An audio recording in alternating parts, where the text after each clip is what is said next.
وَمِنْهُمْ مَنْ يَقُولُ ائْذَن لِّي وَلَا تَفْتِنِّي، ان میں سے کوئی ہے جو کہتا ہے کہ مجھے رخصت دے دیجئے اور مجھ کو فتنے میں نہ ڈالیے. بہت سے بہانے تھے لیکن ایک بہانے کا ذکر قرآن میں کر دیا گیا، اور وہ کیا کہ مدینہ والوں میں سے ایک شخص تھا جد بن قیس. وہ کہنے لگا کہ میں عورت کے معاملے میں بڑا کمزور واقع ہوں، مجھ سے صبر نہیں ہوتا، اور آپ لوگ رومیوں سے جنگ کرنے کے لیے جا رہے ہیں، میں نے سنا ان کی عورتیں بڑی خوبصورت ہیں، تو ایسا نہ ہو میں وہاں جا کر کسی غلط کام کا ارتکاب کر لوں، تو بہتر ہے کہ میں یہیں پر رہوں تاکہ تقوی کو مینٹین کروں. لیکن اللہ سبحانہ وتعالیٰ اس کا یہ عذر قبول نہیں کرتے.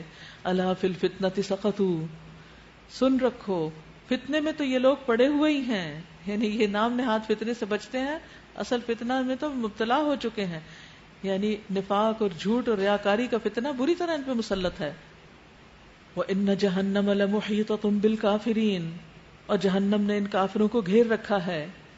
تمہارا بھلا ہوتا ہے تو انہیں رنج ہوتا ہے، تم پر کوئی مصیبت آتی ہے تو یہ منہ پھیر کر خوش خوش پلٹتے ہیں اور کہتے جاتے ہیں کہ اچھا ہوا ہم نے پہلے ہی اپنا معاملہ ٹھیک کر لیا. ان سے کہو ہمیں ہرگز کوئی برائی یا بھلائی نہیں پہنچتی مگر جو اللہ نے ہمارے لیے لکھ دی ہے، اللہ ہی ہمارا مولا ہے اور اہل ایمان کو اسی پر بھروسہ کرنا چاہیے. یہاں پر دنیا پرست اور دین پرست ذہنیت واضح کر دی گئی ہے، کیونکہ دنیا والا جو کچھ کرتا ہے اپنی ذات کے فائدے کے لیے کرتا ہے، اور جو دین کو چاہتا ہے، دین کی محبت رکھتا ہے، وہ سب کچھ دین کی محبت میں کرتا ہے. اس لیے دنیا والا صرف اس کام کو کرتا ہے جس میں اس کی دنیا کا فائدہ ہوتا ہے، اور دین والا اس کام کو کرتا ہے جس میں اس کا دین کا فائدہ ہوتا ہے. بس یہی معیار ہے ہم سب کے لیے کہ ہم کون سے کام کرتے ہیں جس میں دین کا فائدہ ہو یا دنیا زیادہ مل رہی ہو. اور بہت دفعہ کوئی اور آپ کے حصے کا فیصلہ نہیں کر سکتا، آپ کو خود ہی کرنا ہوتا ہے. اور جہاں تک دنیا کا تعلق ہے وہ انسان کو مل ہی جاتی ہے جو اللہ نے اس کے مقدر میں لکھی ہوتی، کیونکہ یہاں نا کہ لن یصیبنا الا ما کتب اللہ لنا، ہمیں نہیں پہنچے گا مگر وہ جو اللہ نے ہمارے لیے لکھ دیا. یعنی نقصان نہیں ہونے کا جسے ہم اینٹیسپیٹ کر رہے ہیں وہ ہونا نہیں ہے. اگر ہاں اللہ نے لکھا ہے تو وہ ہو جائے گا، وہ گھر بیٹھ کے بھی ہو جائے گا. وہ ضروری نہیں کہ اللہ کے راستے میں نکلے تو ہوگا. ایک دفعہ خاتون درس پر آئی ہوئی تھی تو پیچھے ان کے گھر پہ ڈاکہ پڑ گیا. تو اگلے روز جب آئی تو کہنے لگی اللہ کا شکر ہے کہ میں گھر پہ نہیں تھی، میں یہاں تھی تو میں نے کسی بری چیز کو دیکھا نہیں. اس کے برعکس کوئی اور ہوتا تو یہ کہتا کہ میں درس کے لیے نکلی ہوں تو میرے گھر میں چوری ہوگی، میں گھر پہ ہوتی تو چوری نہ ہوتی. تو سوچ سوچ کی بات ہے نا. ایک ہی کام ہوتا ہے اور اس کو ہم اپنی سوچ کے مطابق مختلف رنگ دے دیتے ہیں. تو یہاں تقدیر کا مسئلہ بھی سمجھ آ رہا ہے. ابن دلمی کہتے ہیں کہ میں ابی ابن کعب کے پاس حاضر ہوا اور ان سے کہا میرے دل میں تقدیر سے متعلق کچھ شکوک و شبہات پیدا ہو گئے، آپ ان کے بارے میں مجھے کچھ بتائیں، شاید اللہ تعالیٰ میرے دل سے ان شبہوں کو نکال دے.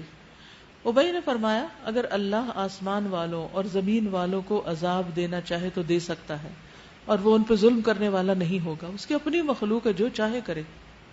آپ کی اپنی کوئی چیز ہے، اٹھائیں، پھینکیں، توڑیں، پھاڑیں کاغذ، کوئی آپ کو پوچھ سکتے کیا ظلم کر رہے ہو اپنی کاغذ کے ساتھ، کیوں پھاڑ رہے ہو اس کو؟ آپ کی چیز ہے نا، کوئی بھی ظلم نہیں کرے گا. تو ہم سب بھی اللہ کے انا للہ ہی، اللہ کے. اللہ جس کو جہاں چاہے رکھے، کوئی ظلم نہیں، اس کی اپنی ملکیت ہے ہر چیز. فرمایا کہ اگر ساری زمین والوں کو عذاب دے تو تب بھی ظلم کرنے والا نہیں، اور سب پہ رحم کرے تو اس کی رحمت سب کے اعمال سے زیادہ بہتر ہے. اور اگر تم احد پہاڑ برابر سونا خرچ کرو تو بھی جب تک تقدیر پر ایمان نہیں لاؤ گے اللہ اسے تم سے قبول نہیں کرے گا. یعنی صدقہ خیرات بھی قبول نہیں، کیونکہ ایمان جو نہیں، تقدیر پر ایمان ایمان کا حصہ ہے. اور جب تک یہ نہ جان لو کہ جو تمہیں پہنچا ہے وہ تم سے خطا ہونے والا نہیں تھا، جس چور نے آنا تھا وہ آنا ہی تھا، تم ہوتے یا نہ ہوتے، اور جو تمہیں نہیں پہنچا وہ تمہیں ہرگز ملنے والا نہیں تھا. اور اگر اس اعتقاد کے بغیر تم مر گئے تو تم جہنم میں داخل کیے جاؤ گے. تو یہ ہمارے ایمان کا حصہ ہے. کیا؟ لن یصیبنا الا ما کتب اللہ لنا. انڈر لائن کر لیجیے اس آیت کو. قل هل تربصون بنا الا احدى الحسنيين ونحن نتربص بكم ان يصيبكم الله بعذاب من عنده او بأيدينا. ان سے کہیے تم ہمارے معاملے میں جس چیز کے منتظر ہو وہ اس کے سوا اور کیا ہے کہ دو بھلائیوں میں سے ایک بھلائی ہے، اور ہم تمہارے معاملے میں جس چیز کے منتظر ہیں وہ یہ ہے کہ اللہ خود تم کو سزا دیتا ہے یا ہمارے ہاتھوں دلواتا ہے. اچھا اب تم بھی انتظار کرو اور ہم بھی تمہارے ساتھ منتظر ہیں. ان سے کہو انفقوا طوعا او کرہا، اپنے مال خواہ راضی خوشی خرچ کرو یا بکراہت، بہرحال وہ قبول نہ کیے جائیں گے کیونکہ تم فاسق لوگ ہو. ان کے دیے ہوئے مال قبول نہ ہونے کی کوئی وجہ اس کے سوا نہیں کہ انہوں نے اللہ اور اس کے رسول سے کفر کیا ہے. نماز کے لیے آتے ہیں تو کسمساتے ہوئے آتے ہیں, اور اللہ کی راہ میں خرچ کرتے ہیں تو بادل ناخواستہ خرچ کرتے ہیں, خوشی سے نہیں خرچ کرتے. یہ منافقت کی علامتیں. کیا؟ نماز سستی سے پڑھنا, مصیبت سمجھ کے پڑھنا, اور اللہ کے راستے میں دیتے ہوئے دل تنگ ہونا. ان کے مال و دولت اور ان کی کثرت اولاد کو دیکھ کر دھوکہ نہ کھاؤ, یعنی دنیا میں وہ کتنے بھی فلرش کر رہے ہو, اس سے کبھی بھی دھوکہ نہ کھاؤ کہ اللہ ان سے راضی ہے. اللہ تو یہ چاہتا ہے کہ انہی چیزوں کے ذریعے سے ان کو دنیا کی زندگی میں بھی مبتلا عذاب کرے, یعنی ان کو مال کی محبت میں گرفتار کرے, پھر ان کے سامنے ان کا مال برباد ہو اور ان کو شدید ترین غم سے دوچار کرے, اور یہ جان بھی دیں تو انکار حق کی حالت میں جان دیں, یعنی انہیں ایمان کی توفیق نصیب نہ ہو. وہ اللہ کی قسمیں کھا کھا کر کہتے ہیں کہ ہم تمہیں میں سے ہیں, حالانکہ وہ ہرگز تم میں سے نہیں. اصل میں تو وہ ایسے لوگ ہیں جو تم سے خوف زدہ ہیں. اگر وہ کوئی جائے پناہ پالے یا کوئی کھو یا گھس بیٹھنے کی جگہ تو بھاگ کر اس میں جا چھپیں. اے نبی صلی اللہ علیہ وسلم, ان میں سے بعض لوگ صدقات کی تقسیم میں تم پر اعتراض کرتے ہیں.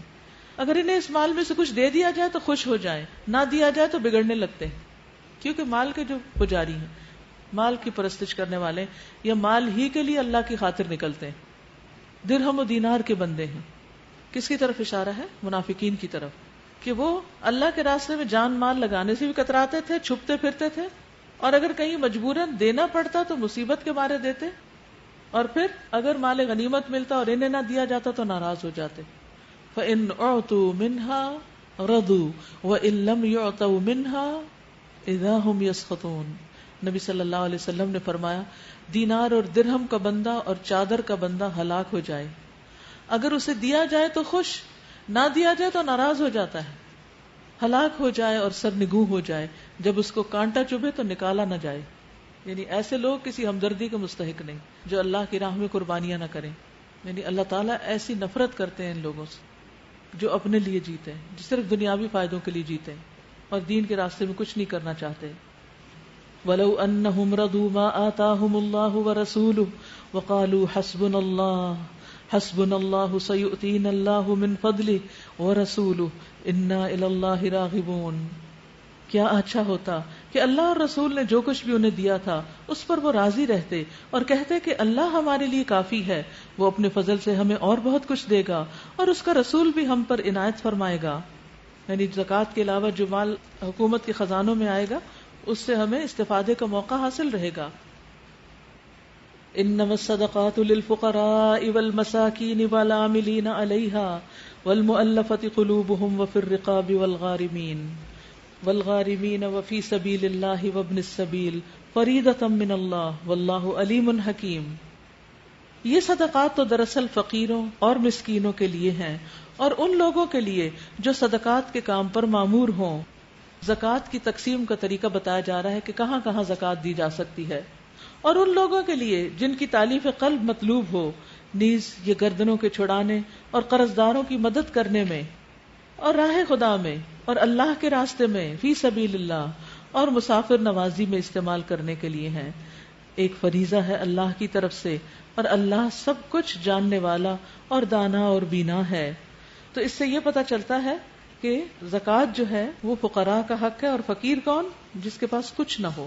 دوسرا مسکین, جس کے پاس ہے مگر حاجت پوری نہیں ہوتی, ضروریات پوری نہیں ہوتی. عاملین, جو اسلامی حکومت کی طرف سے صدقات کی وصولی اور اس کے حساب کتاب پر مامور ہوں, حکومت کی طرف سے, کسی ادارے کی طرف سے نہیں. مؤلفۃ القلوب, جن کو اسلام کی طرف راغب کرنا مقصود ہو یا جو اسلام میں کمزور ہوں. رقاب, گردنیں آزاد کرنے میں, غلاموں کو آزادی دلانے میں, یا قیدیوں کا فدیہ دے کر انہیں رہا کرنے میں. غارمین, جو مقروض ہو گئے ہوں یا جن کے اوپر ضمانت کا بوجھ ہو. فی سبیل اللہ, دعوت دین اور جہاد فی سبیل اللہ کی مد میں. ابن السبیل, مسافر جو حالت سفر میں ضرورت مند ہو جائے, خواہ اپنے مکان پر غنی ہی کیوں نہ ہو. تو ان سب کے لیے ہیں, اور یہ اللہ کی طرف سے فریضہ ہے. زکوٰۃ کے مستحق یہ تمام افراد یا مدیں ہیں. انہی میں سے کچھ لوگ ہیں جو اپنی باتوں سے نبی صلی اللہ علیہ وسلم کو دکھ دیتے ہیں اور کہتے ہیں کہ یہ کانوں کا کچا ہے. یہ ہیں منافقین جو اپنے لیڈر پر ٹرسٹ نہیں کرتے اور پیٹھ پیچھے غیبت کرتے ہیں, اور آپ کی نعوذ باللہ آپ کے اندر نہ ہونے والے نقص نکالتے ہیں جو ہیں ہی نہیں. کہو وہ تمہاری بھلائی کے لیے ایسا ہے، اللہ پر ایمان رکھتا ہے اور اہل ایمان پر اعتماد کرتا ہے، اور سراسر رحمت ہے ان لوگوں کے لیے جو تم میں سے ایماندار ہیں، اور جو لوگ اللہ کے رسول کو دکھ دیتے ہیں ان کے لیے دردناک سزا ہے۔ یہ لوگ تمہارے سامنے قسمیں کھاتے ہیں تاکہ تمہیں راضی کر دیں، حالانکہ اگر یہ مومن ہیں تو اللہ اور رسول اس کے زیادہ حقدار ہیں کہ یہ ان کو راضی کرنے کی فکر کریں۔ کیا انہیں معلوم نہیں کہ جو اللہ اور اس کے رسول کا مقابلہ کرتا ہے اس کے لیے دوزخ کی آگ ہے جس میں وہ ہمیشہ رہے گا۔ یہ بہت بڑی رسوائی ہے، یعنی ذلت کی بات ہے، شرمندگی کی بات ہے کہ کوئی اس دن آگ میں ڈال کر ذلیل کیا جائے۔ یہ منافق ڈر رہے ہیں کہ کہیں مسلمانوں پر کوئی ایسی صورت نازل نہ ہو جائے جو ان کے دلوں کے بھید کھول کر رکھ دے۔ اے نبی صلی اللہ علیہ وسلم ان سے کہیے اور مذاق اڑاؤ، اللہ اس چیز کو کھول دینے والا ہے جس کے کھل جانے سے تم ڈرتے ہو۔ اگر ان سے پوچھو کہ تم کیا باتیں کر رہے تھے تو جھٹ کہہ دیں گے کہ ہم تو ہنسی مذاق اور دل لگی کر رہے تھے، یعنی جب وہ اللہ سبحانہ و تعالیٰ کے دین یا نبی صلی اللہ علیہ وسلم کے بارے میں یا مسلمانوں کے بارے میں بری بری باتیں پیٹ پیچھے کرتے چھپ چھپ کے، تو جب ان سے پوچھا جاتا کہ کیا کرتے ہو تو کہتے ہم تو ایسے بس جسٹ کڈنگ، ہنس رہے ہیں، مذاق کر رہے ہیں۔ ان سے کہو کیا تمہاری ہنسی دل لگی اللہ اور اس کی آیات اور اس کے رسول کے ساتھ ہی تھی؟ ہنسنے کے لیے، لطیفوں کے لیے، مذاق اڑانے کے لیے دین ہی رہ گیا؟ اب عذر مت تراشو، تم نے ایمان لانے کے بعد کفر کیا ہے۔ اگر ہم نے تم میں سے ایک گروہ کو معاف کر بھی دیا تو دوسرے گروہ کو تو ہم ضرور سزا دیں گے کیونکہ وہ مجرم ہے۔ یعنی کم عقل لوگ تو شاید معاف بھی کر دیے جائیں، یہ جو دیکھا دیکھی ہنسی میں شریک ہو گئے، لیکن جو اصل سرغنے ہیں ان کی تو پکڑ ضرور ہوگی، یعنی جو انیشیٹو لینے والے ہیں اور جو جان بوجھ کے ایسے کام کرتے ہیں۔ المنافقون والمنافقات بعضهم من بعض یأمرون بالمنکر وینہون عن المعروف ویقبضون ایدیہم نسوا اللہ فنسیہم ان المنافقین هم الفاسقون۔ منافق مرد اور منافق عورتیں سب ایک دوسرے کے ہم رنگ ہیں، ایک دوسرے کے دوست ہیں، مددگار ہیں۔ کیا کرتے ہیں؟ ان سب کا ایک ہی وتیرہ ہے، برائی کا حکم دیتے ہیں اور بھلائی سے منع کرتے ہیں۔ نیکی کے کاموں سے روکنا منافقت ہے۔ اس بارے میں بہت ہوشیار رہیے کہ اگر ایک شخص اچھا کام کر رہا ہے تو اسے انکریج کرنا چاہیے، اس کی مدد کرنی چاہیے، اس کو سپورٹ کرنا چاہیے، اور کچھ نہیں تو دو اچھے بول بول کر۔ اور اگر کوئی اچھا کام کر رہا ہو اور اسے ڈسکریج کیا جائے تو یہ منافقت کی علامت ہے۔ اور اپنے ہاتھ خیر سے روک کے رکھتے ہیں، یعنی اللہ کے راستے میں کچھ نہیں دیتے، نیکی کے کاموں میں بالکل ان کا ہاتھ کام نہیں کرتا۔ یہ اللہ کو بھول گئے تو اللہ نے بھی انہیں بھلا دیا، یقیناً یہ منافق ہی فاسق ہے۔ یہ یاد رکھیے، یہ منافق وہ تھے جو اوپر سے مسلمان تھے لیکن کر کے کچھ نہیں دیتے تھے، دین کی کوئی خدمت، کسی قسم کا کوئی کام ان کا شوق نہیں تھا۔ ہاں، اپنے ذاتی کاموں کے لیے خوب بھاگ دوڑ کر سکتے تھے۔ یقیناً یہ منافق ہی فاسق ہیں۔ ان منافق مردوں اور عورتوں اور کافروں کے لیے اللہ نے دوزخ کی آگ کا وعدہ کیا ہے جس میں وہ ہمیشہ رہیں گے، وہی ان کے لیے موزوں ہے۔ ان پر اللہ کی پھٹکار ہے اور ان کے لیے قائم رہنے والا عذاب ہے۔ تم لوگوں کے رنگ ڈھنگ وہی ہیں جو تم سے پہلوں کے تھے، وہ تم سے زیادہ زور آور اور تم سے بڑھ کر مال اور اولاد والے تھے، پھر انہوں نے دنیا میں اپنے حصے کے مزے لوٹ لیے اور تم نے بھی اپنے حصے کے مزے اسی طرح لوٹے جس طرح انہوں نے لوٹے تھے، اور ویسی ہی بحثوں میں تم بھی پڑے جیسی بحثوں میں وہ پڑے تھے۔ سو ان کا انجام یہ ہوا کہ دنیا اور آخرت میں ان کا سب کیا دھرا ضائع ہو گیا اور وہی خسارے میں ہیں۔ أَلَمْ يَأْتِهِمْ نَبَأُ الَّذِينَ مِن قَبْلِهِمْ قَوْمِ نُوحٍ وَعَادٍ وَثَمُودَ وَقَوْمِ إِبْرَاهِيمَ وَأَصْحَابِ مَدْيَنَ وَالْمُؤْتَفِكَاتِ أَتَتْهُمْ رُسُلُهُم بِالْبَيِّنَاتِ فَمَا كَانَ اللَّهُ لِيَظْلِمَهُمْ وَلَكِنْ كَانُوا أَنفُسَهُمْ يَظْلِمُونَ۔ کیا ان لوگوں کو اپنے پیش رووں کی تاریخ نہیں پہنچی؟ نوح علیہ السلام کی قوم، عاد، سمود، ابراہیم علیہ السلام کی قوم، مدین کے لوگ، اور وہ بستیاں جنہیں الٹ دیا گیا۔ ان کے رسول ان کے پاس کھلی کھلی نشانیاں لے کر آئے، پھر یہ اللہ کا کام نہ تھا کہ ان پر ظلم کرتا، مگر وہ آپ ہی اپنے اوپر ظلم کرنے والے تھے۔ والمؤمنون والمؤمنات بعضهم اولیاء بعض یأمرون بالمعروف وینہون عن المنکر ویقیمون الصلاة ویؤتون الزکاة ویطیعون اللہ ورسولہ۔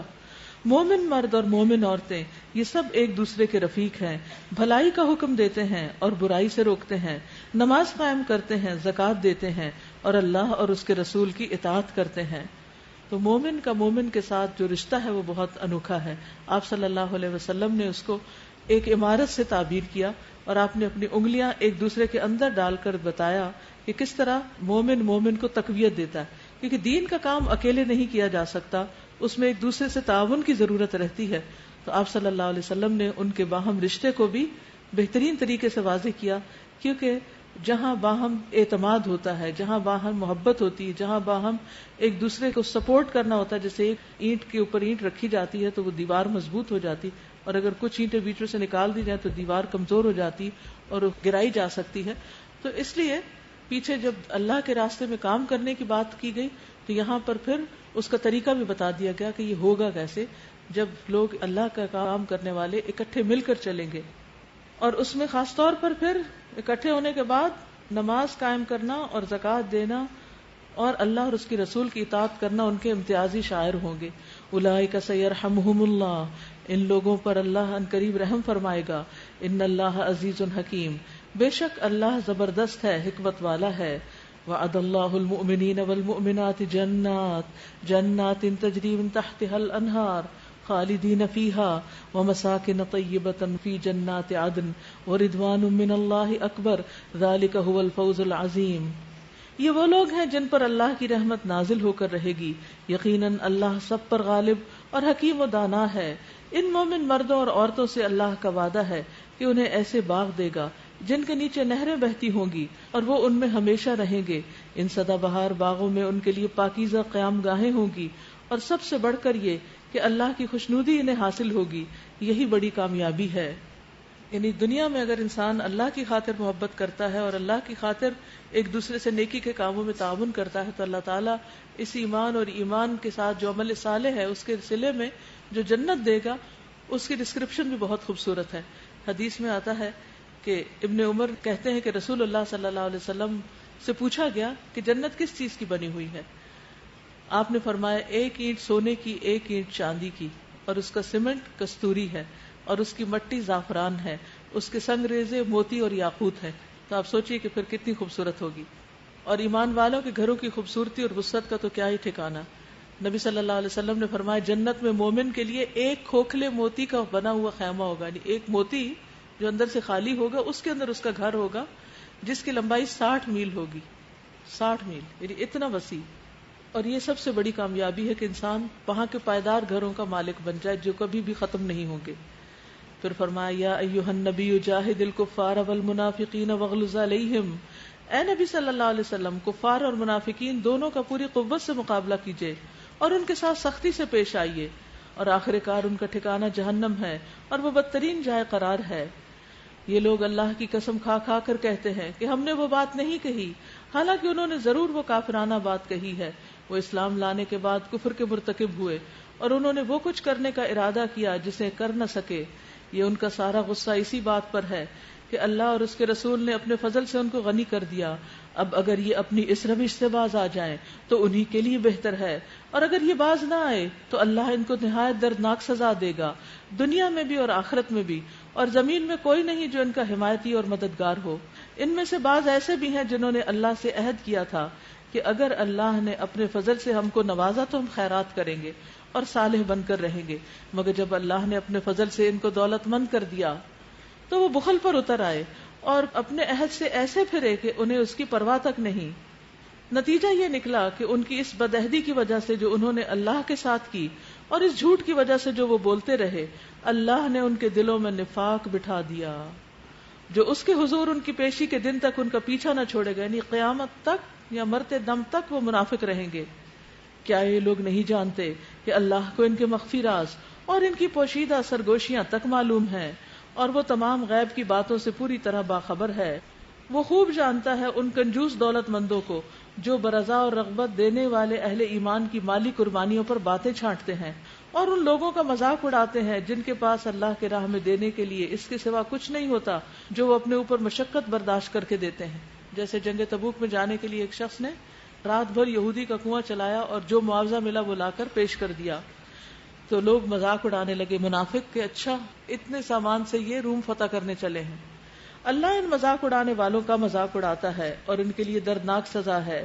اے نبی صلی اللہ علیہ وسلم، خواہ آپ ایسے لوگوں کے لیے معافی کی درخواست کریں یا نہ کریں، اگر آپ 70 بار بھی انہیں معاف کرنے کی درخواست کریں گے تو اللہ انہیں ہرگز معاف نہیں کرے گا، اس لیے کہ انہوں نے اللہ اور اس کے رسول کے ساتھ کفر کیا اور اللہ فاسق لوگوں کو راہ نجات نہیں دکھاتا.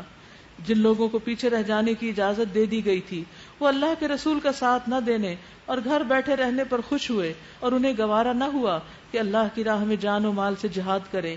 انہوں نے لوگوں سے کہا اس سخت گرمی میں نہ نکلو، یعنی نیکی کے کام سے روکا۔ پیچھے بھی بتایا نا کہ جو نیکی کے کام سے روکے وہ منافق ہوتا ہے۔ ان سے کہو کہ جہنم کی آگ اس سے زیادہ گرم ہے۔ قل نار جہنم اشد حرا لو کانوا یفقہون، کاش وہ سمجھتے ہوتے۔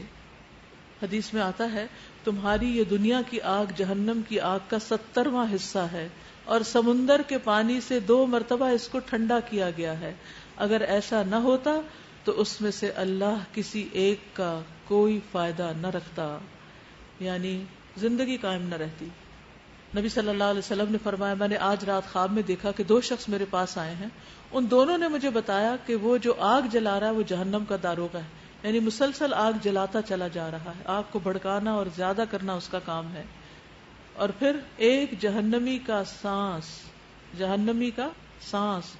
1,00,000 سے زائد لوگوں کو جلا سکتا ہے، یعنی جہنم کا شخص جب صرف سانس لے گا نا، بریتھ آؤٹ کرے گا، تو اگر وہ دنیا میں کر دے تو 1,00,000 لوگ مر جائیں اس سانس سے، اتنی سخت گرم ہے وہ سانس بھی۔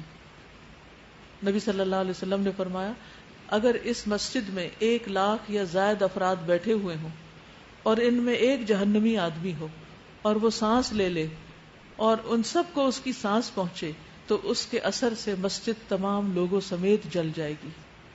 یہ سلسلہ صحیحہ کی حدیث ہے۔ تو اسی لیے فرمایا قل نار جہنم اشد حرا، کاش یہ سمجھتے ہوتے۔ فَلْيَضْحَكُوا قَلِيلًا وَلْيَبْكُوا كَثِيرًا، چاہیے کہ ہنسنا کم کریں اور روئیں زیادہ، اس لیے کہ جو بدی یہ کماتے رہے یعنی منافقت، اس کی جزا ایسی ہی ہے کہ اس پہ انہیں رونا چاہیے۔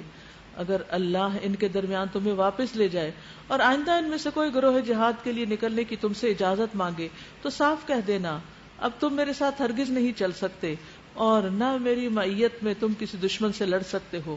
تم نے پہلے بیٹھ رہنے کو پسند کیا تھا تو اب گھر بیٹھنے والوں کے ساتھ ہی بیٹھے رہو، اور آئندہ ان میں سے جو کوئی مرے اس کی نماز جنازہ بھی تم ہرگز نہ پڑھنا اور نہ کبھی اس کی قبر پر کھڑے ہونا، کیونکہ انہوں نے اللہ اور اس کے رسول کے ساتھ کفر کیا ہے اور وہ مرے ہیں اس حال میں کہ وہ فاسق تھے۔ ان کی مالداری اور ان کی کثرت اولاد تم کو دھوکے میں نہ ڈالے، اللہ نے تو ارادہ کر لیا ہے کہ اس مال و اولاد کے ذریعے سے ہی ان کو اسی دنیا میں سزا دے اور ان کی جانیں اس حال میں نکلیں کہ وہ کافر ہوں۔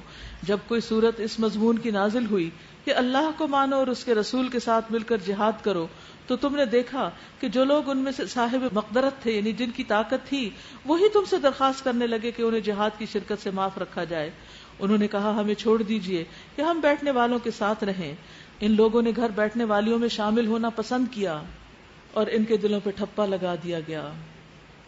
جو لوگ نیکی کے کام میں پیچھے رہتے ہیں اور بار بار پیچھے رہتے ہیں پھر اللہ تعالیٰ ان سے آگے بڑھنے کی صلاحیت چھین لیتا ہے، اس لیے ان کی سمجھ میں اب کچھ نہیں آتا۔ آپ دیکھ رہے ہیں بار بار اس بارے میں جو منافقین کی صفت بیان ہوئی ہے لا یفقہون، یہ 3ری بار آ رہا ہے کہ ان کے اندر کوئی سمجھ نہیں ہے، یہ ناسمجھ ہے۔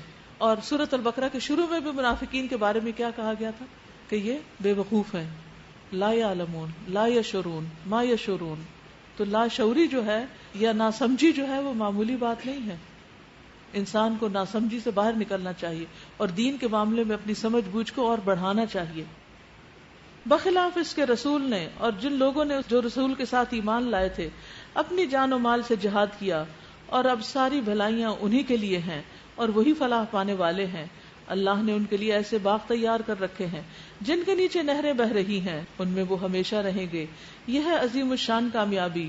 بدوی عربوں میں سے بھی بہت سے لوگ آئے جنہوں نے عذر کیے تاکہ انہیں بھی پیچھے رہ جانے کی اجازت دے دی جائے۔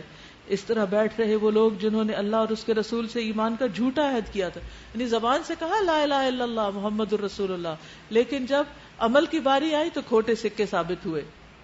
ان بدویوں میں سے جن جن لوگوں نے کفر کا طریقہ اختیار کیا ہے ان قریب وہ دردناک سزا سے دوچار ہوں گے۔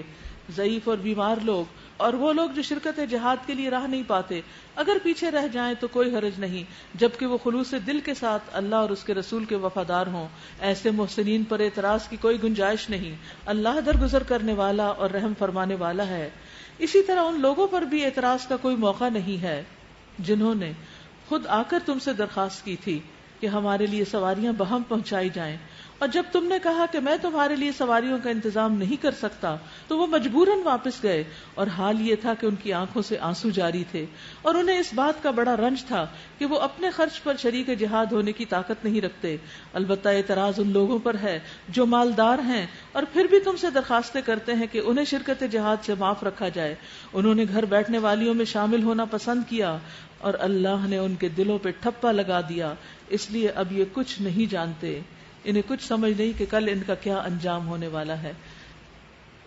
اتفاق سے آج ہی مومنوں کی باہم محبت پر کئی دفعہ بات ہوئی ہے، تو یہ خوبصورت کلرز میں احادیث لکھی ہوئی ہیں کہ مومن سراپا الفت ہیں، پھر کامل ایمان والے لوگ وہ ہیں جو آپس میں محبت کریں، پھر عاجزی اختیار کرنے کا اجر، پھر جھوٹ ہلاکت ہے، دلوں کو نرم کرنے کا نسخہ، نفع کی بات، جنت میں گھر۔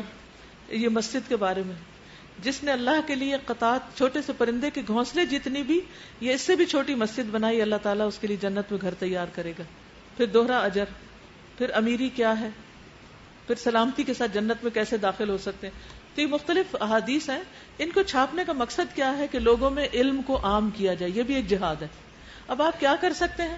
اپنے لیے لے جا کر اپنے ڈرائنگ روم کو سجا لیں، آپ چاہیں تو ان کو فریم کروا کے لٹکا لیں، تصویریں اتار کے ان کی جگہ ان کو ریپلیس کر دیں، چاہیں تو آپ کسی ہاسپٹل میں، کسی اسکول میں، کسی ادارے میں، کسی بینک میں، کہیں پر بھی، جہاں کہیں بھی آپ ہو، جہاں آپ کا آنا جانا ہو، وہاں پر آپ یہ خوبصورت احادیث لگا سکتے ہیں۔